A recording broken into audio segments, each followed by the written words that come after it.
Well, I think what's most important to me are probably, faith, family, education, community, connection, work, and fitness and health. And in business, I run two businesses. One is the new tech company. I came from a tech ring-making background, if you will. So the company is still a little bit stealthy now, but we're actually operationally ready. And what we do in summary is to give massive consumer spending power to the masses of consumers out there.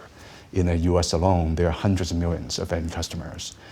And, and also kind of disrupting and changing the ways, some ways in which business is being done with the brands and with these massive consumer-facing service platforms out there in verticals, right? Different verticals, consumer that are subscription-based or loyalty programs, QSR, e-commerce, video, audio, different types of verticals, just massive.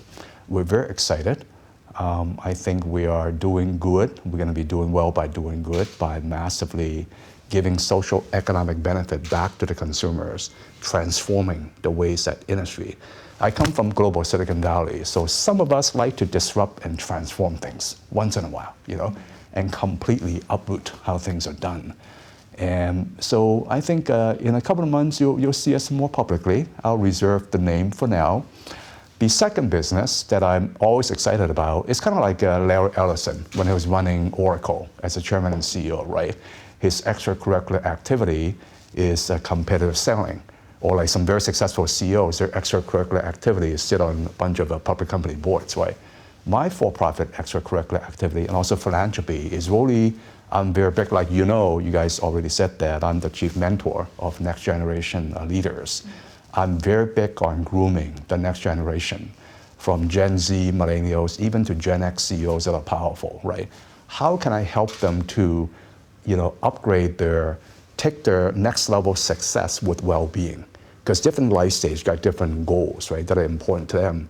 But horizontally, just as important is you got to be humble and pragmatic enough to keep honing your pragmatic, emotional, social, and leadership intelligence. 3EQ, right? And along the way, also hone your mindset, your soft skills, your various strategies based on what's important to you, and execution. And I hold my students and mentees accountable. And it's one-on-one. So I get to get behind the firewall of their mind and soul and rewire them and guide them. It's very, very powerful stuff. And I guess you're going to hear from 3 panels. I'll be speaking at your conference today, at your summit next Monday and Tuesday. And tell us about the 2 years with COVID. You've gone from strength to strength in your business. Can you share some insights about that? It's so interesting. I think there's quite a bit of blessings given COVID here. You could look at it as glass empty, glass half empty, half full, whatever that means, right? But I find the blessing in disguise is that Zoom has helped all of us to be a bit more efficient and productive in some ways. And listen, I'm actually very used to working from home because Eric Yuan, the founding CEO and chairman of Zoom, is a good friend of mine. We've known each other for 15 years. And he's worth about $15 billion today, right? So I've been working from home, from hotels, from all over the world for 10 years. I'm very used to that international fluidity. Nothing wrong with that. Zoom, it's great. And in my one-on-one mentorship, it's all Zoom, by the way. Even Silicon Valley clients, right, or people say, hey, let's Zoom instead of spending 1 hour driving to see you and kind of suffer through the traffic jam. Number one. Number two is that I have also, kind of got a bit deeper in faith, which give us joy, peace, and give us more centered. So as CEOs, it actually helps us make better decisions if our mindset and all the personal operating system it's stronger.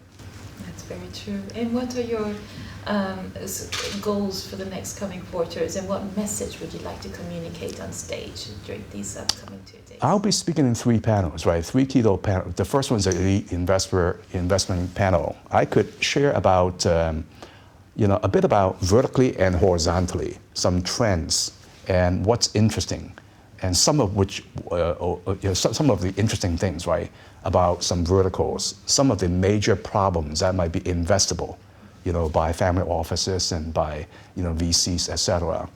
And I always like to highlight, right? Don't just think about wealth preservation, wealth accumulation, cut taxes. You have to think about, you have to understand in your bones, in your spirit, right? Why is it important to you in a human spirit? And how congruent is it to your personal values and principles? So I'm going to highlight that for sure in the first panel. The second panel is about the future of education. I could talk all day long about that. One of my extracurricular activity is being the B20 member with the G20. The B20 is the G20's official, global dialogue with the global business community. So it's a pretty powerful group. I've been involved for 8 years so far. I always get invited. One of you guys who gets invited year after year. I've been sitting on the future work and employment and education task force. So I see quite a bit on where the world is going. Education, K to 12, college, university, adult education, all the way to even CEO education. I see that quite a bit. The future of work, right? So I'm going to highlight that and also touch on a soft side, right? It's like, what's going to give you better relationships, give you better peace of mind, make you happier, for God's sakes. Don't just make money and protect your money. You want to die before you go 6 foot under. Great relationships surrounding you. Yeah. And you're loved by God. Your character is a good character. That's what you want, right? Not just financial wealth. The third panel, what is it? Family success, or DNA family success, something similar.